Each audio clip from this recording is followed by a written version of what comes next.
Welcome. Fuchi Freedom Friday. Today is October 28th, 2016. The title of the show is Demonic Group Think.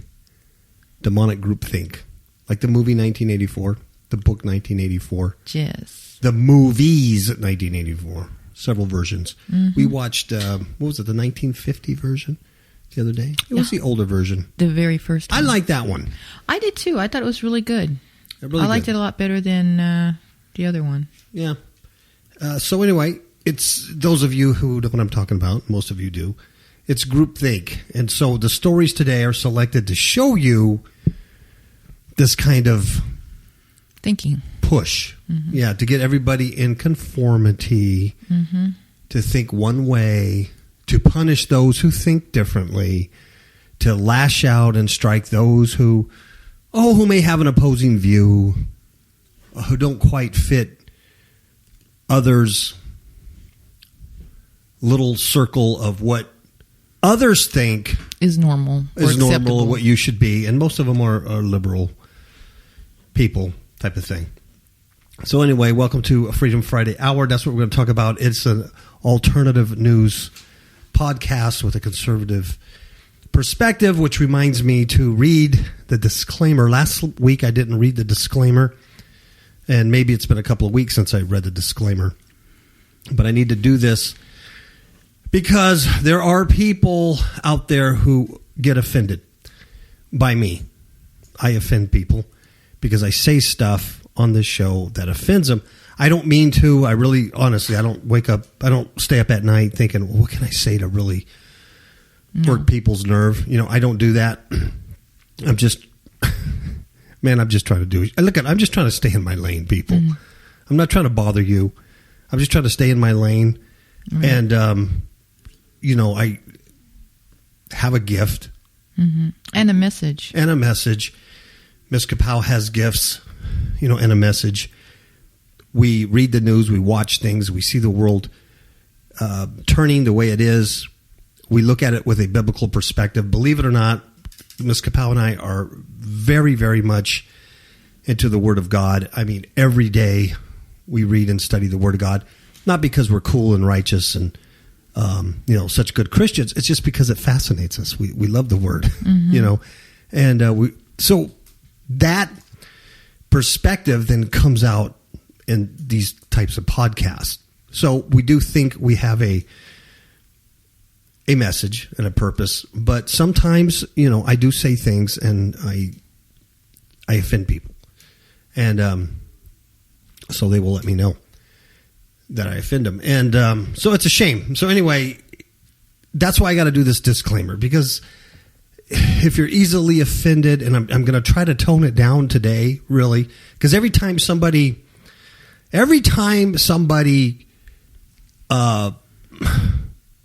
gets on me mm-hmm. for something I say, it does take a little piece out of me. It does. It takes a little bit out of me, and then I go, okay, are they basically saying what's true? Okay, maybe I need to ramp that down. And over the years, I've had, and you know what? I'm telling you, they're all Christians. All my attacks come from Christianity. Yep. An atheist has yet to email me or contact me and say, we don't agree with your gospel message. There's never an atheist or a Satanist or a witch. It's always a Christian brother or sister that attacks me. And so what happens is then the next time I do a show or something, then I go, I ramped that down. I got it, blah, blah, blah. Mm-hmm. I mean, years ago, I offended that guy. It plays on your head. Well, it does. And so then I start being careful what I say. Mm-hmm. And then by doing that, then it takes away the very thing that makes people like this show mm-hmm. is perhaps my bluntness in being able to say those things they wish they could say. Right. So then I become... Well, it compromises. Yeah. Basically. Yeah. And even now, as I select words, I'm trying to be very careful with my words because I don't want anybody getting a tizzy. Yeah, but that's not good. I know it's not good, but that's just the way it is. Mm-hmm. It's called groupthink. It's called Christian groupthink. And so it's like, well, a Christian needs to act this certain way. A Christian needs to feel this certain way. A Christian needs to behave this certain way, not because of biblical standards, but because of the tradition that I've learned from church and what I think you should be as a Christian. So I'm going to judge another master's servant. That's what it is. Mm-hmm. And so they throw this judgment on you, and then you're like, but I really don't want to offend people. I don't like fighting with people either. Mm-mm. But, I do bite back. I have to bite back. I'm like a big black lab. You can pet me, but sometimes a pit bull comes out. Mm-hmm. Right? Mm-hmm. So anyway, disclaimer. The show you're about to listen to is a unique conservative perspective, and it is and will be loaded with plenty of politically incorrect controversy. This podcast, we think, adds truth and value to the mature, disenfranchised Christian who is tired of the powerless mainstream Christianity we see today. The podcast is a punch in the face to liberalism, socialism, Satanism, sensitive cultural Christianity. This show exposes evil in politics, religion, alternative news, current events, and the present apostate church. So if you are a mature person, this is important because really our audience is kind of an older audience. Mm-hmm. Really is. We really don't target... Seasoned as They're well. seasoned. Now, we do have millennials listening to us. Mm-hmm. We do. But they're of a different sort. You have to have ears for this kind of stuff. You do. You do. So when we look at our stats, our statistics, we have more of a mature audience, mm-hmm. age-wise. And age-wise brings in a little more, life experience. Mm-hmm. So they see things a little differently. So that's that's kind of who we're geared for. So anyway, so if you're a mature person with real-life experience in a real-life world, that means, you've actually been through some life, right? And you're frustrated with the modern church and its phony business model and desire a deeper, more satisfying relationship with God, we think the podcast is for you. Right.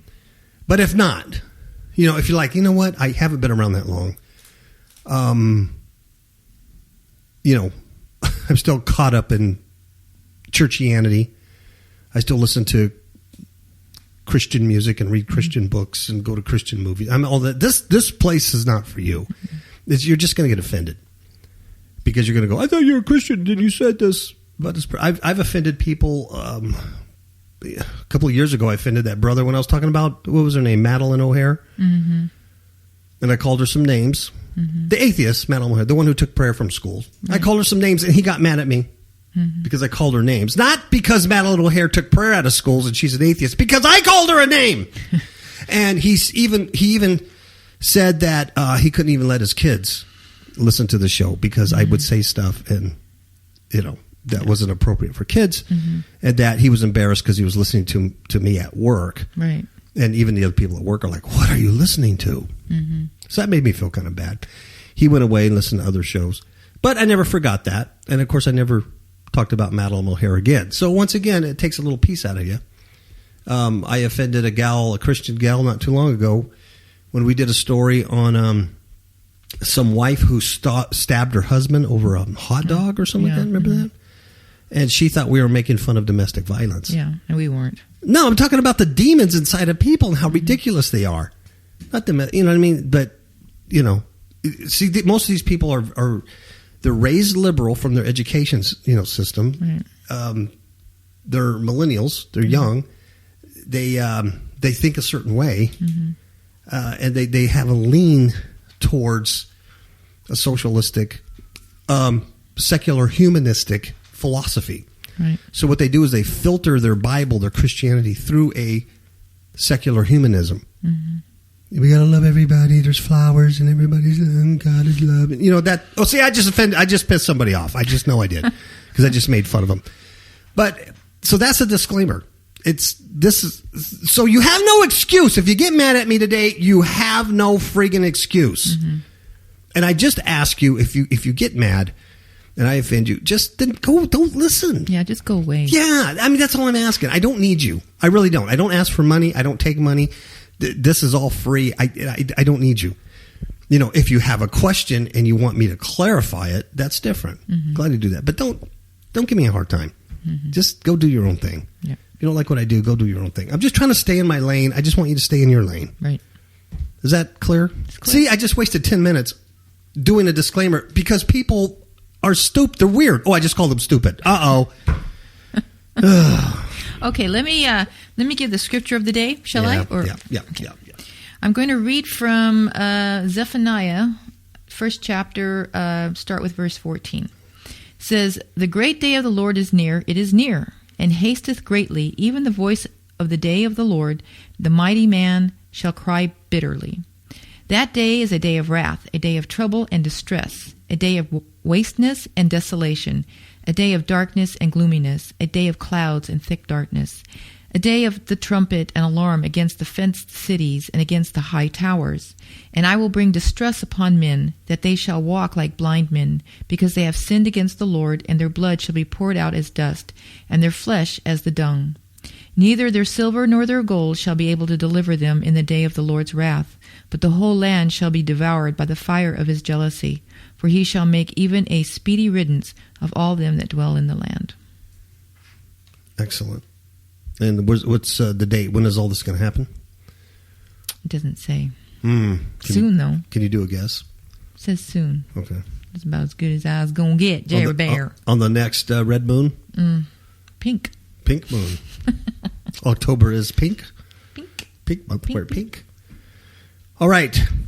I'm going to start off. We're going to talk about demonic groupthink, and all these stories have this demonic groupthink theme in it. So sometimes the stories are just the stories, but what I want you to do is look beyond that, and I'm going to try to point these things out to you about the groupthink. I'm going to start off with this little quote here, and I'm just going to do the quote, then I'll tell you who said it. Well, I'll let you guess who said it first, and then I'll tell you, and the circumstances, all right? Yeah. Here's a quote. "When the resolution of enslaving America was formed in Great Britain, the British Parliament was advised by an artful man who was governor of Pennsylvania to disarm the people, that it was the best and most effectual way to enslave them, but that they should not do it openly, but weaken them and let them sink gradually. I ask, who are the militia? They consist now of the whole people, except a few public officers." End of quote. Wow. You ever heard of such a thing? Mm-mm. This is a quote that talks about a resolution of enslaving America. This resolution was formed in Great Britain to enslave America. And the governor of Pennsylvania advised the British Parliament, advised them the best way to enslave Americans was to disarm them. Wow.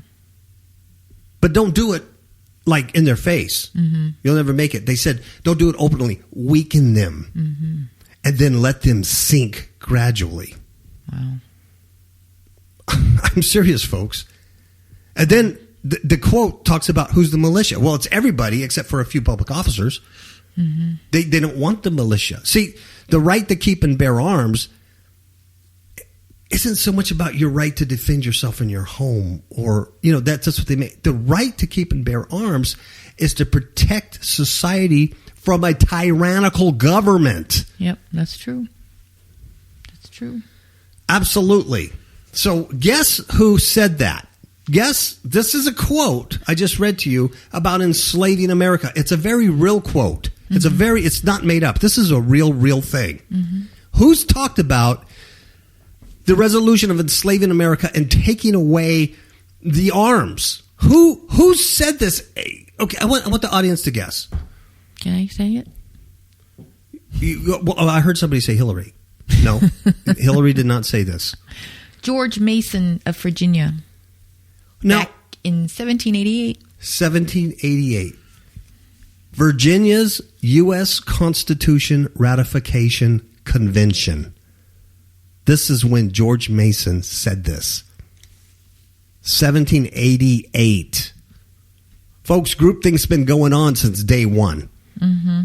Groupthink has been going on since day one. So when you see the attack on your arms, your firearms, the ability to defend yourself, the ability to form a militia against a tyrannical government, when you see that attack, this is something that's been going on since day one. Right. When you see them not taking away your arms openly, but weakening you through these laws, through these excessive background checks, through these excessive legislative acts that restrict the regular citizen. When you see that, that's all part of a plan for you as an American to sink gradually. Mm-hmm. Now, maybe you're listening and go, I don't like guns. They scare me. Well, that's fine. Mm-hmm. Whatever. You just sit around with your thumb up your butt and the rest of us will protect you when it goes down. Uh-oh, I just offended Christian brother out there. Oh, I did. I just offended Christian brother out there. Don't contact me. Just go listen. Go listen to somebody else because I'm going to say stuff like that. Because this is real. This is real life. Right? Right. I'm not sitting around in some little church in a Sunday school. I'm not in a little corner somewhere. This is real life. This stuff is really happening right now. Your America, your country is changing, and it is changing to the worse fast. Trump isn't going to save you, folks. Mm-mm. And Hillary is certainly not going to save you. This country is sinking fast. And I'm not going to go as far and say it's under the judgment of God because I don't know that. Mm-hmm. God hasn't come down to me in a dream and revealed that to me. But it certainly seems like it. Mm-hmm. At some point, you got to pay for the piper. Right. At some point, you got to pay for the band. These are the consequences of our actions. Yep. And we're going to sink into a socialist, tyrannical, enslaved people. Mm-hmm. You mark my word. Ask Brother Marcos. He's always about 5 years ahead of us. Now he's about 3. He still thinks 5. He still thinks 5, but next week hasn't happened yet. Wait till next week happens. Wait till after the election happens. We'll go back to 3 or 2. Yeah. Plus Americans still have arms. They don't. Wait till those are taken. Yeah. Wait till it's $8 a bullet. So that's the quote. Isn't that something? Something. So groupthink. It's been around a long time. You got to recognize it. Mm-hmm. You got to recognize it. And that's, and really I opened up the show talking about the disclaimer of this show. Because it's part of Christians contacting me that you shouldn't say that, or you should do this, or you should feel this way, or that's part of getting me to conform to their groupthink. Mm-hmm. And it's witchcraft, folks. It's plain witchcraft. Because anything that manipulates is witchcraft. Trying to manipulate me. And I told this brother last week that. I did. I'm honest with him. We did an email exchange. We hashed this thing out. Mm-hmm. But that's what I try to explain to him. You are trying to manipulate me. It's Christian witchcraft. Mm-hmm. I don't know if he ever saw that or not. I'm not saying he's a bad guy. I'm not saying, but his thinking is wrapped. It's filtered through humanism. Mm-hmm. And I said something last week that really set him on edge, type of thing. Get me to conform. And it does. It bugs me. It does. I'll be honest with you. It does take a little piece out of me each time. Because then I think, what's the sense? I do this for free. It's not going to make any money. What's the sense? Right. If people don't want to hear it, then what am I doing here? I know other podcast hosts. I know them personally, who they do a podcast once a week. They put it up, and they have 8,000 listeners within 3 or 4 days. And they love it. Because they talk about, Non-controversial things. Yeah. Yeah. Cool stuff. Maddona. Talk about groupthink. Maddona at a Amy Schumer. Is that her name? Schumer? Yeah, she's that comedian actress. Is she funny? No, she's vulgar, actually. Well, she had Maddona at her concert. Was that what a comedian has as a concert? I guess. Or a show, yeah. Madonna's there, and she made an offer to the people attending that show, and she pledged to give, there's a proper word for it, but I'm going to say blowjob. Oh, it's fellatio. Fellatio. I'm going to say blowjob. So if you get offended, just go away. Go away. She offered the audience a blowjob if they would vote for Hillary Clinton. Yep. Are you serious? You see the group thing here. These, to be able to say that in a public forum shows you the mindset.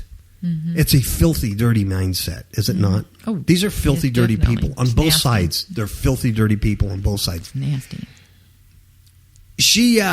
She was introducing Amy Schumer, and she says, if you vote, this is quote, if you vote for Hillary Clinton, I will give you a blowjob, okay? I'm not going to read the rest of it, but she talks about her skills and how good she is and what she would do. Gross. And it's graphic, okay? So as crude as I am, I'm not going to even read that. And I guess some people were saying, was that legal? Because it's generally illegal to exchange anything of value for a vote, right? So they looked into it, and things, unless you can place value, or unless Madonna placed a value on her blowjob, then it wasn't illegal to say that. Of course not. No. Groupthink. How could you imagine just a few years ago something like that being said? Oh, she would have been booed off the stage.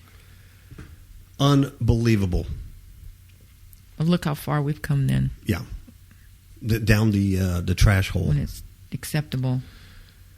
Okay. And no one blushes anymore. No. That's... No, it's disgusting. The whole thing is disgusting. But for that to even be able to be said, absolutely amazing. Yep. Groupthink. They own the media. They own everything. People who do nothing but watch the regular cable news networks or TV networks, they're different than what you are listening to, like podcasts and other alternative news and stuff like that. And they absolutely believe what they see and hear. And it's amazing just how dumbed down people have become. Amen. The media. One of my favorite stories is universities and the stuff they're doing to these kids. I blame the kids a lot too, for doing these things. But it's the adults in the universities doing this stuff. Universities ban politically incorrect Halloween costumes. What a shock, right? What a shock. Yep. But in a latest measure to create a safe space for students, a number of universities have issued costume protocol banning such un-PC Halloween costumes as Arab turbans, feathered Indian headdresses, Japanese geisha outfits, and Caitlyn Jenner costumes. Oh, they have Caitlyn Jenner costumes. Yeah. Wow. Caitlyn Jenner. You can't wear Caitlyn. I don't know why. I know. Who's going to... That doesn't make sense. Yeah. Groupthink. You see, they're forcing it. Not every kid going to a university that's participating in this stuff doesn't have this kind of groupthink. It's being forced on them. Yep. Understand that? Then when they get out, this is what they've learned. This is the way they think. Brock University in Ontario, Canada, for instance, has set up a website laying out its Halloween costume vetting protocol, complete with a list of offending costumes and pictures of inappropriate wear. Wow. In a twisted bit of illogic, the university stated, in order to create an inclusive and diverse environment, some costumes may be denied. Wow. Really? to create an inclusive and diverse environment. Apparently, inclusive and diverse here means if your costume is too diverse, you will not be included. Mm-hmm. See? It doesn't make sense. No, it's, hypocrisy. Yeah, so they say if a member of your party is denied entry because of their costume, they'll be escorted to a space where they can change or remove the offending item. Oh, for the love of pizza. They will not lose their place in line during the process, and then they can enter the place once the costume has been deemed appropriate by team of Isaac's Bar and Grill management and Student Justice Center staff. Oh, wow. So if some kid is dressed like a Ninja Turtle, you could be offended because you can say, well, I have Japanese descent and or Chinese descent. Where does ninjas come from? Japan or China? I don't know. The Orient. Yeah, I think they're Japanese. So this guy is absolutely right. One commenter wrote, "Obey the thought police. Welcome to 1984," and he's absolutely right. This is 1984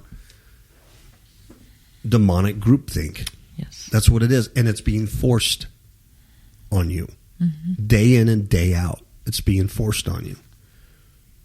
Yep, we're being molded. Yeah, and that's why I get upset. I'm sorry to keep harping on it, but that's why I get upset when I offend people, and then they've got to, in Christian love, tear me down. Mm-hmm. Instead of just going, well, I don't agree with them, I'm going to go somewhere else. Like what most adults would. Quit trying to groupthink me. Right. It's not going to work. My mind's already blown. Yep. I'm already a mental retard.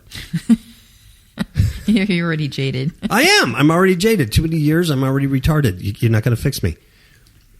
University of Florida. Officials have warned students about sporting offensive costumes. Once again, they appeal to diversity. They say some Halloween costumes reinforce stereotypes of particular races, genders, cultures, or religions. What are you supposed to go as? I know. Potato sack. But that could offend people from Idaho. Because they got don't they grow potatoes in Idaho? Idaho potatoes? Yeah, you're right. Why are you picking on people from Idaho? Or they might think it's a clown suit. Ooh. Well, then you offend the killer clowns. Exactly. Who have now unionized. Regardless of intent, these costumes can perpetrate negative stereotypes, causing harm and offense to groups of people.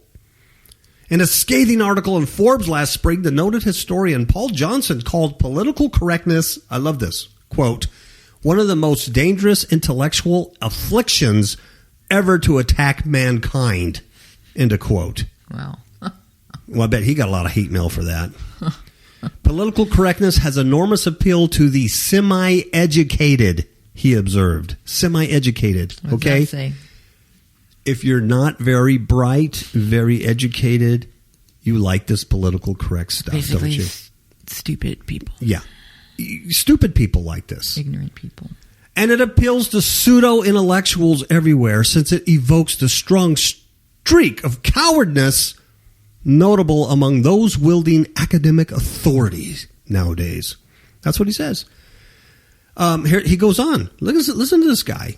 He says, any empty-headed student with a powerful voice can claim someone, never specified, will be hurt by a hitherto harmless term, object, or activity, and will be reasonably assured that the dons and professors in charge will show a white feather and do as the student demands. Wow. Thus, there isn't a university campus on either side of the Atlantic that's not in danger of censorship, he concluded. Man. It's harsh. Yes. Now, check this out, Ms. Kapow. If in spite of all warnings, any previous flower happens to be traumatized by a particular costume at the University of Florida, guess what they're doing? Officials have set up an emergency. I'm not lying to you. An emergency hotline to help soothe anxious spirits. Wow. Can you imagine that? No, I can't. I can't. Bring, emergency hotline. Oh, my goodness. And Can you imagine how annoying that would be to work that hotline? Who are they going to get? They got to get people who are like psych students or something, counseling. And then that little voice on the other end. I'm sorry. I was going to the Halloween party and somebody was dressed as a taco. A taco? Did it offend your Hispanic senses? No, my Christian senses. I like Christian tacos, and he was dressed as a Christian taco. Oh, for the love of pizza. Well, yeah, maybe he didn't have cheese on the taco. I mean, your costume was incomplete without cheese. Incomplete without cheese. No, it's just ridiculous. I mean, come on. Really? Yeah. It's group think. It's demonic. Mm-hmm. This is not of God. Who is the author of confusion? Satan. Who is the author of peace? The Lord Jesus. Power. Sound mind, which means intellect. Who's the author of that? The Lord Jesus. Right.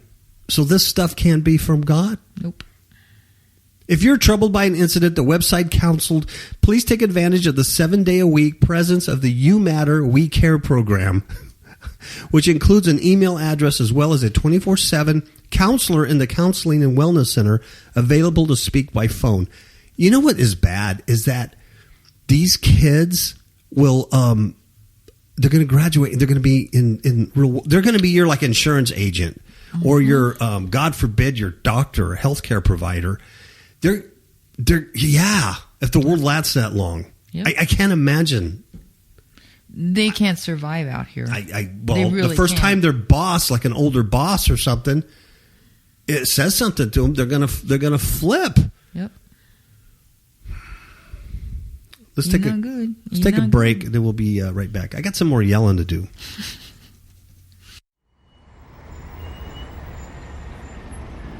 I don't know what all this fuss is about these penicillins. I think the scientists are doing a great job. Clueless? In the dark? I think the government's doing a good job. Have no idea what is really going on? I have an app for that. Kapow Radio Show app for iPhone and iPad. Kapow Radio Show app for Android. Get the app. Get a clue. Hey, Vinny. I love politicians. I think they've got my best interest in mind. Get the app. Get a clue. FifthHookMedia.com. We're back. We're back. Okay. The story is not about body shaming on women. The story is not about women being able to wear what they want. The story is not about some guy who wrote a satirical piece, or maybe he's just a curmudgeon. Maybe he was wrong. I don't know. The story is about groupthink. Mm-hmm. This was sent to us by our beloved brother Marcos. Thank you, Marcos. Parading to support women in yoga pants after a man's letter. Great headline. You don't know what the heck that means. This was Rhode Island. The saga between, it began Wednesday with a letter to the editor in a local Rhode Island newspaper. The man wrote a letter and he criticized women over 20 who wear yoga pants in public. Uh-oh. Quickly it snowballed into a yoga pants parade Sunday afternoon with hundreds of people walking past the letter writer's house. But see, it's not just there. He gets death threats. It gets death threats. Now, the guy who wrote the letter said he had only intended it as satire. Right. Now, whether that's true or not, here's what he said. He goes, to all yoga pant wearers, I struggle with my own physicality as I age, wrote Ellen Sorrentino. He's 63 years old. And he said, I don't want to struggle with yours. He says, the letter, which said adult women wearing yoga pants in public, was comparable to men wearing Speedos to the grocery store.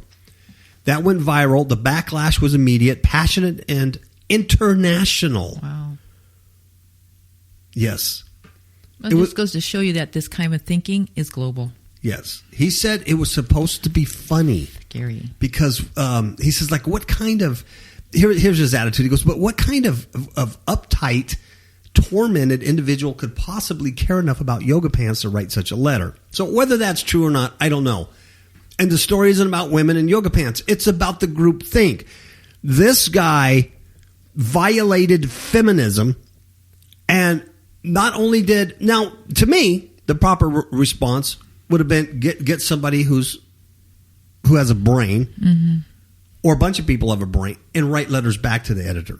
Right. And go, what are you talking about, Mr. Allen? Blah, blah, blah, blah, blah, blah. You know what I mean? And articulate why that was a horrible thing to write. But they decide to then protest in front of his house. Be hostile. And be hostile and say, if you don't think the way we do, we're going to harm you. Mm-hmm. So in other words, there's no civilized way of working things out. You all just automatically go to the aggressor. Mm-hmm. And he's getting death threats. It's terrible. Yeah. So somebody says, he goes, so it was written as satire. Like, who would be concerned about yoga pants with all of this political stuff going on? Mm-hmm. So there was a crowd, included young girls, older women. It met in front of some school. They wore a colorful array of yoga pants. The event was more about than just yoga pants to them, they said. They said, I don't get involved in much in the way of protests and marches and all that, but this just brought me out because the guy's letter was offensive, said some gal. And she had a shirt on that said, mature older woman in yoga pants written on it. It's okay if you're 20 and gorgeous to wear yoga pants, but don't do it if you're older and lumpy and bumpy, she asked. It was the shaming and the policing of women's bodies that struck a chord with the attendees. Now, maybe they read it as shaming, but was his letter really policing women's bodies? I don't think so. He has no authority to do anything. He has an opinion. It's called a First Amendment right opinion. Right or wrong, you may not like it. It may have offended these people, but he has that First Amendment. And they have a right, a First Amendment. That's right. They do not have a right to threaten him. No. It's group think. Comply with our group, or you're going to get hurt. Bad things are going to happen. I'm sure it's not over for this guy. And it's not balanced either. I mean, there's one person against this whole group. Oh, yeah. Of crazy women. Yeah. Crazy women in yoga pants. Obviously, their pants have restricted the blood flow through to their brain. Yeah.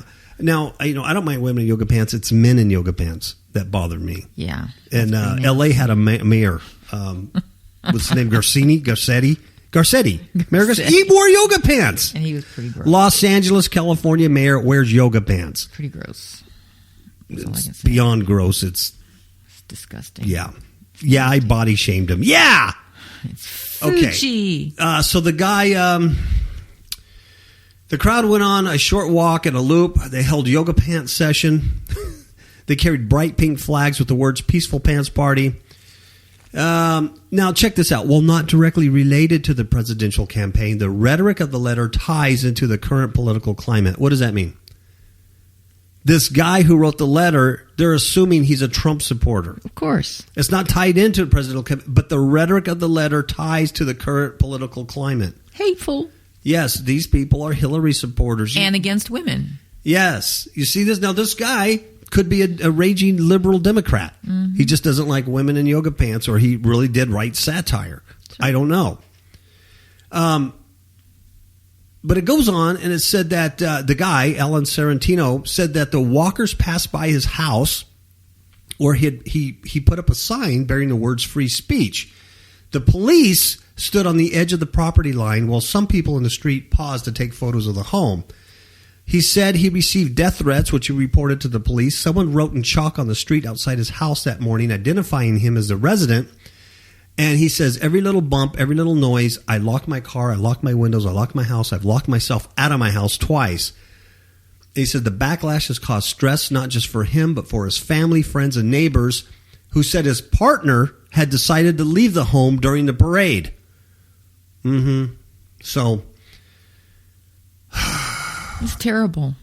It really is. It's demonic groupthink. It's terrorism. Yes. You sound like George Bush. Terror. Please don't insult me. I know. I'm sorry. You do not have little tulip lips like that. Okay. I'm going to stereotype here. Many gay couples are liberal. No. And they're leftist. I am stereotyping. Not all, obviously, but many are. I didn't say all are. I said many are. Now, this is, once again, this story is not about a gay couple attending a Trump rally. It's not even about Trump. This story is not even about politics. This story is about demonic groupthink. Okay? Gay Trump supporters, his name is Cody Moore and Dewey Linhart. They're gay. They were interviewed at a massive Trump rally in Cincinnati in mid-October. 2 gay men go to a Trump rally and they get interviewed. They get a camera shoved in their face. Well, the 2 men told the Wall Street Journal they were tired of the quote-unquote bullshit government and were supporting Donald Trump for president. Right? Well, guess what happened? The video of their interview had 256,000 views over 900 comments. They didn't do the video. The Wall Street Journal did it. Mm-hmm. It went viral. Leftists, these socialist Marxists, these Nazis, the National Socialistic Party, and Hillary supporters are now threatening to kill these 2 guys. Sure. At the end of they oppose. They left the group. It's not part of the group think. Right? Right. At the end of the interview, one of the men says he's a supporter of the Second Amendment. And he says, I look over my back and I do carry. That means concealed carry. I do carry because I love the Second Amendment. What? You're gay and you like guns? Yeah. Oh my God. So now they're getting death threats and hate mail. The story's not about Trump. The story's not about guns. The story's not about gays. The story's about groupthink. Mm-hmm. I have a definition for groupthink I thought was pretty good. Excellent. It's the practice of thinking or making decisions as a group in a way that discourages creativity or individual responsibility. Read that again. The practice of thinking or making decisions as a group in a way that discourages creativity or individual responsibility. Wow. Discourages. Man. Very satanic. Very satanic. It's a manipulation. It's witchcraft. There you have it. Witchcraft. It's the sin of witchcraft. Okay. Let's do a You Can't Fix Stupid news desk. Ooh, yeah. Where's the music? The music will come on. The news deck music. You know, the one that goes... Dun, dun, dun, dun, dun, dun. Okay. You Can't Fix Stupid news desk. Yay. From the Can't Fix Stupid news desk, Miss BumBum pageant sparks anger after contestants recreate the Last Supper painting with the woman with the sexiest BumBum portraying Jesus. Crickets. That's disgusting. You Can't Fix Stupid. This is in Brazil. Brazil. And I'm going to send this over to Marcos so that he can march over to the Brazilian government and shut the Miss BumBum pageant down single-handedly with his Marcos authority. There you have it. Right? Right. Miss BumBum contestants have recreated the... That's what they call it. B-U-M-B-U-M, BumBum. BumBum. They've recreated the painting, The Last Supper. They are portrayed as Christ and his disciples wearing orange bikinis. The women voted as having the sexiest bottom is given the role of Jesus. There's a reason why, because the rest of them hate or envy her because she has the best bottom, and they want to crucify her. That's what they say. But the picture has outraged and offended many in in deeply Catholic Brazil. And also, and I will say this for the women here, the BumBum contestants, many of them were like appalled and didn't. Well, they did it, but they didn't want to do it, and they they just like they're asking for forgiveness, and they're all freaked out about it, and they should be totally, blasphemous. Once again, is a story about BumBum. Is a story about, what is it about? The story is about this pageant. The people running obviously are evil Luciferians, Right. are mocking Christ, mocking Christianity, and they're forcing it on the people. Mm-hmm. You will like this. This is art. You will participate.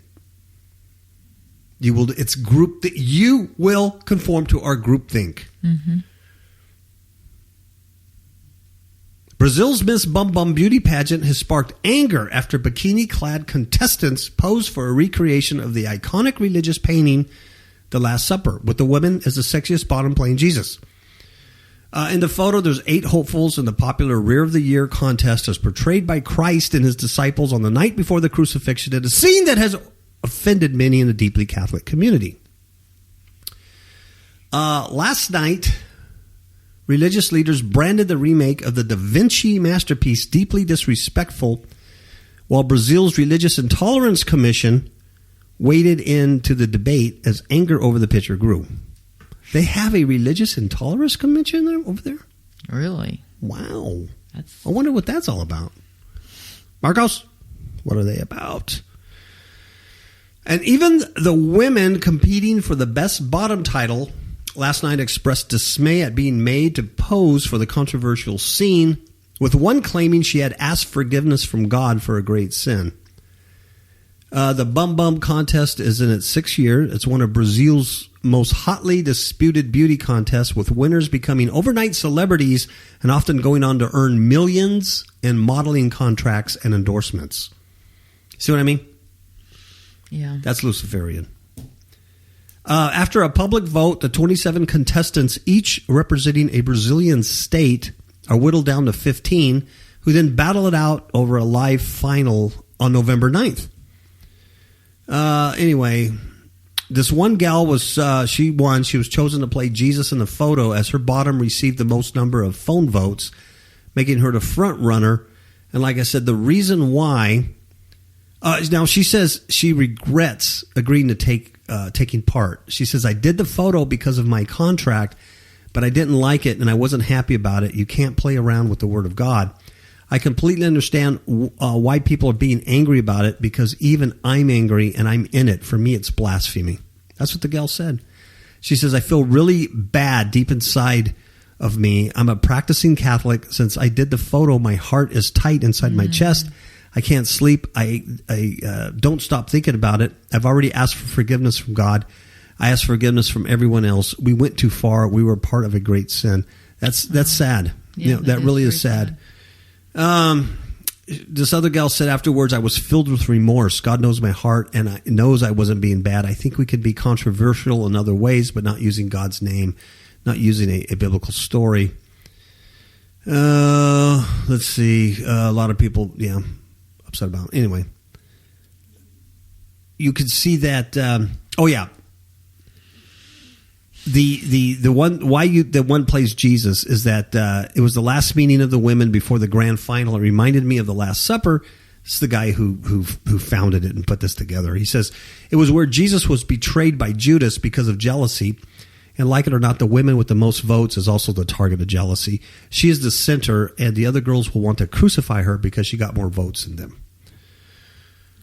Okay. I have no comment. Yeah. Okay. Here's a little girl. This is also sent to me from Marcos. This is a good one. Marcos. Thank you, Marcos. This is a good one. This is one person doing groupthink. This is quite an incredible story.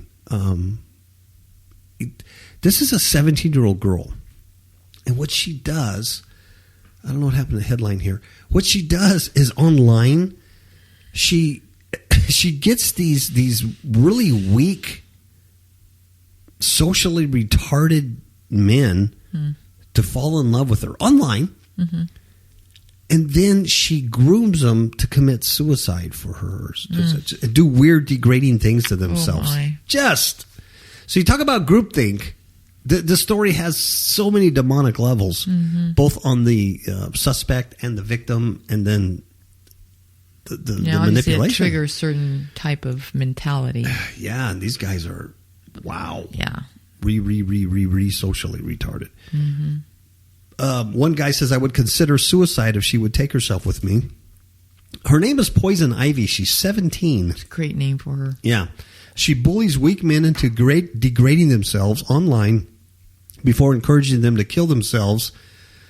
She's a New Zealand teen. Her name is Hannah, or Poison Ivy. She grooms unstable men. She lures socially awkward guys into sexually degrading themselves. Hannah later entices the vulnerable men to commit suicide. A YouTube video has surfaced calling for victims to report Hannah. Her Twitter is flooded with photos from men declaring their love to her. One lover exclusively said he would consider suicide if she did the same. And they want to know who she is. They're trying to find out who she is. Yeah. In a chilling YouTube video surfaced shedding light on Poison Ivy's seemingly sinister activities and calling for victims to put an end to the abuse. Yeah, she just looks like a little. She looks like a robot, actually, doesn't she? Yeah, she does. Does she look like a cyborg? Mm-hmm. Yeah, she looks like one of those robots. She has her left eye. Yeah, it's wonky. The Hillary wonk. Yeah, it's wonky like Hillary. Yeah, it goes in. Yeah, she has this weird grin on her face. Mm-hmm. She says, I treat all men like... doggy doodle. Yeah, but she uses the other word. Slang word. Yeah, I treat all men like S because they're weak and they deserve it. I bully the weak to make them weaker as I simultaneously grow stronger. So that's how she gains power. Yeah. Witchcraft.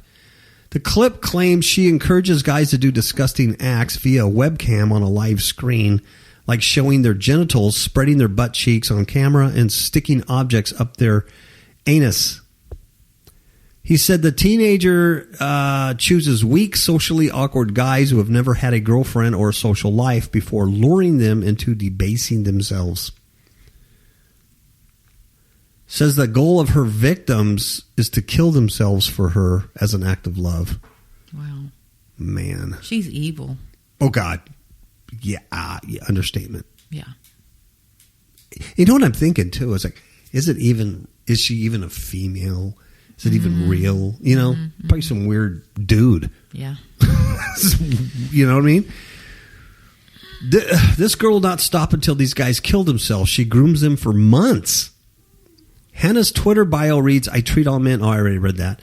Her account, which has over 900 followers, is flooded with images of men around the world who love her. Look at this. There's a video clip or a image capture of a guy, and he writes his name all over his body. The other one's right on their forehead. Her name, Hannah. Oh, her name, yeah. Yeah, her Hannah. See? They write all over their heads and their bodies. All of them do. Yeah. That weird. Many of the men appear emotionally unstable, bursting into tears while begging for forgiveness. Wow. One of the lovers said he has no problem sharing her with other men, despite the fact that she punishes them for talking to other girls. Her grip on the man he's from Texas, is so strong that he said he would actually think about killing himself if she would do the same. I would consider suicide if she would take herself with me. We basically share her. I'm okay with it. But for a few others take it too far. She tells me what she wants me to do over Skype. I love to Skype, see? So, yeah, I do some pretty weird stuff for her, but it's worth it because she gives me attention. Wow. That's sad. Here's what she says on her Twitter account or something. She says, romance is very stupid, and everyone always breaks up in the end, or it ends in some other way. And the only way to do it properly is for a couple to suicide together, because that way they will have been together forever as they surely promised each other. So my dream is to find a male version of myself, precisely like me, but a male, to live hedonistically with in a neat hovel and we just do drugs and have lots of sex and then suicide together. Wow. Gross. Very gross. Is that it's kind of like groupthink, but by an individual? Mm-hmm. Right. So anyway, she has these guys shave their eyebrows and their she has them doing all kinds of weird stuff. Wow. And for months to groom them to kill themselves. And that was from the Was that from the Can't You Fix Stupid? No, that was the BumBum Can't Fix Stupid. Mm-hmm. The BumBum was Well, that also is a good Can't Fix Stupid. Yeah, that's a good one. Anyway, demonic groupthink. Let's talk about future groupthink. Okay. If we last that long. I don't know if we're going to last that long. I Seriously. hope not. Well, at the rate that we're going, it's like it's like a cancer. It is. You know what I mean? Eventually, all the cells are going to get contaminated with this cancer. Yeah, it's just going to masticize. And the other day there was a couple of big earthquakes in Italy, and I was looking at those pictures, man. It's just rubble, man. Terrible. Just rubble.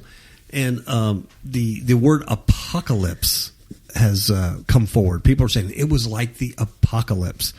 But I was looking at that and I was thinking, we're concerned here in America. We're concerned about the elections. You're concerned with, everybody concerned with global war, Russia, Syria, China. You're worried about the economy. There's a lot of things to worry about, type of thing. And I'm thinking, all God has to do is he just shakes the earth a little bit, just a little shaker, and man, it comes down.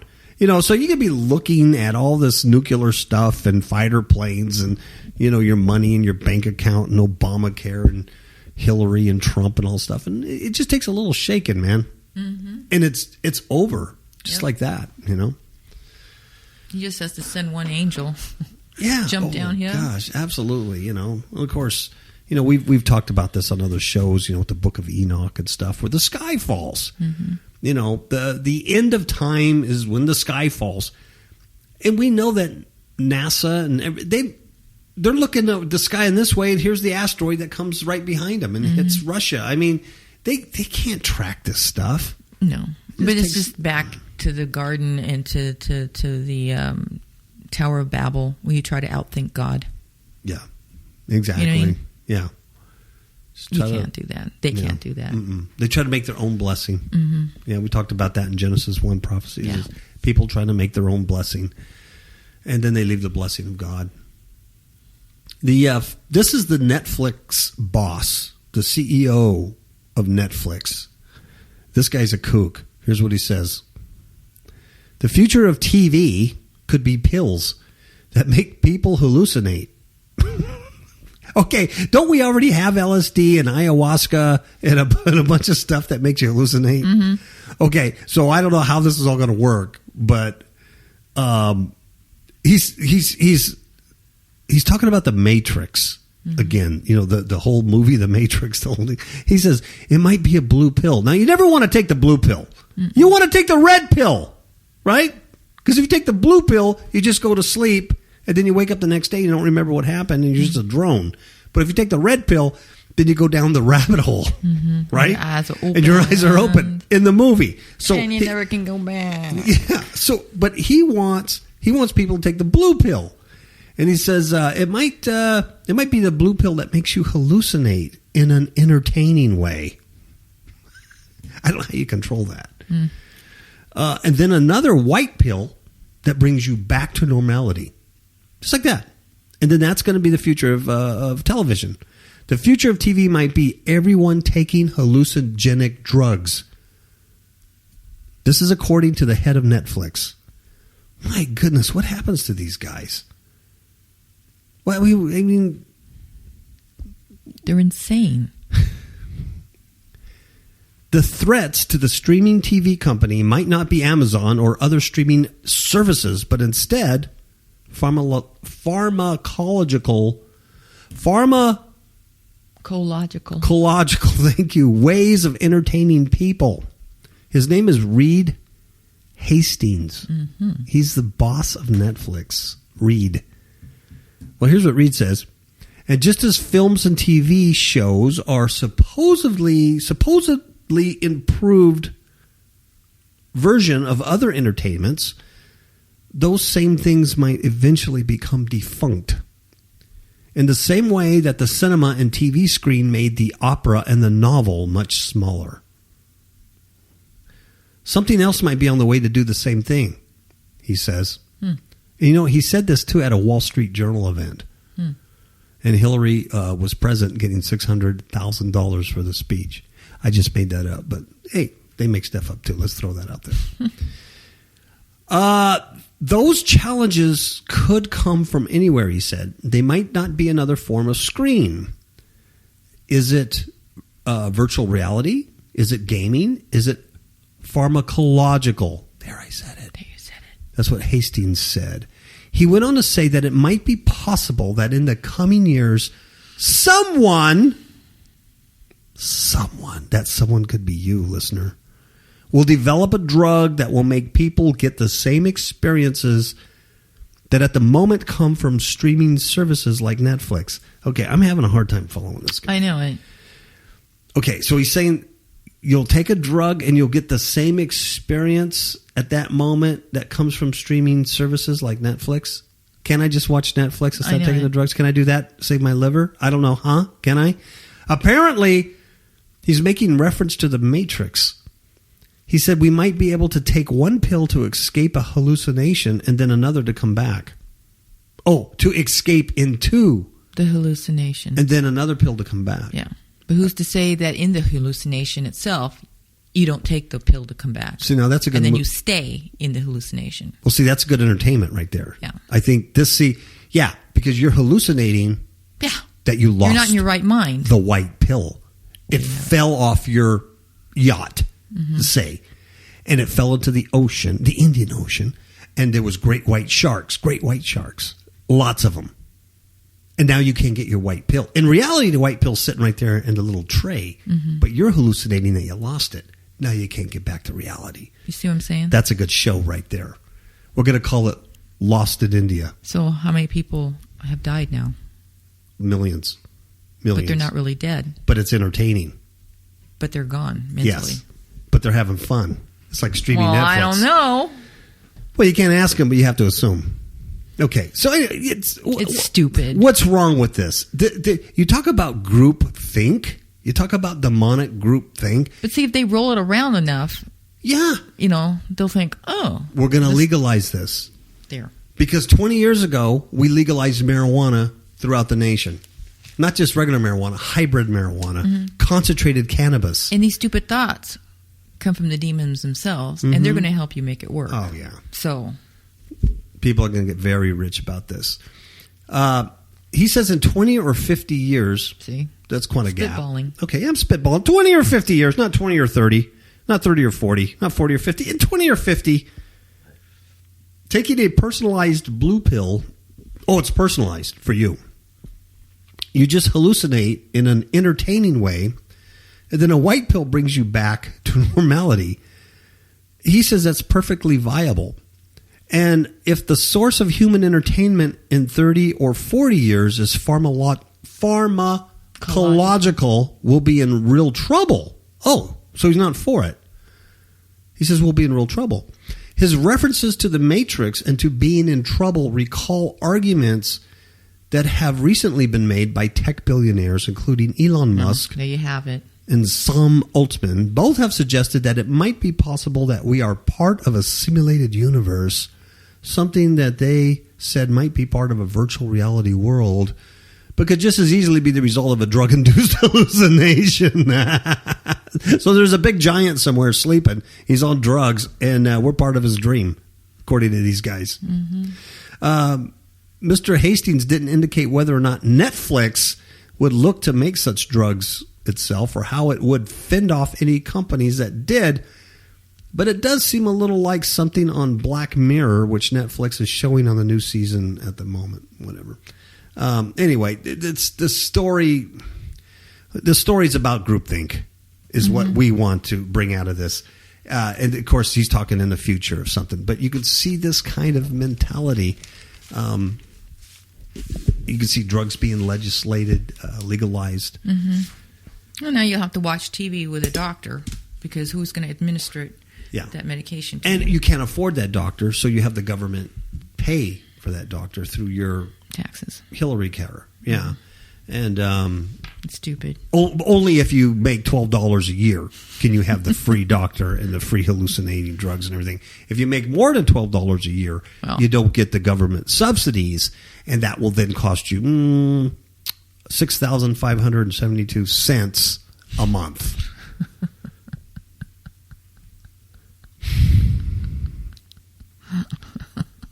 I'm not bitter.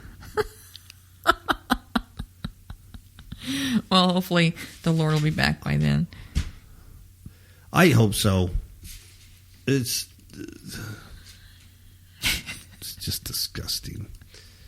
I'm not bitter, though. I'm not. I'm very happy. I'm like a clown. I'm like a circus clown. You're like a circus I clown. got a little Jerry. clown car. I wear clown shoes. Okay, I think I've done enough damage. Okay. I think people feel sorry for me now. I really do. I think they probably go, we feel sorry for Brother Capel. They'll be sending you cheese. If they Cheese love, and crackers. They love me, they would. If they love me. You know what? There could be, you could make a pill someday. You take a pill and you just hallucinate that you're like in a room of cheese and things like that. You're a rat in a big cheese factory. And then you go like, I'm going to take the cheddar cheese, which is white pill, and then it brings you back down to reality or whatever. But I don't know. It's kind of stupid. Why would you want to come back to reality if you're... Yeah, because the reason why you went out of reality is because you didn't like the reality you were in. Yeah, and you wanted to eat cheese. So why would I want to come out of the cheese? Well, especially if you had cheese everywhere. Oh, yeah, I'd never return. I would I would never return, you know. And then said we knew him when. Just drooling one side of my face. It's so good. I'm pretty close to that right now. I'm pretty mentally gone. All right, folks. It was good to be with you today. And we say, ciao, baby.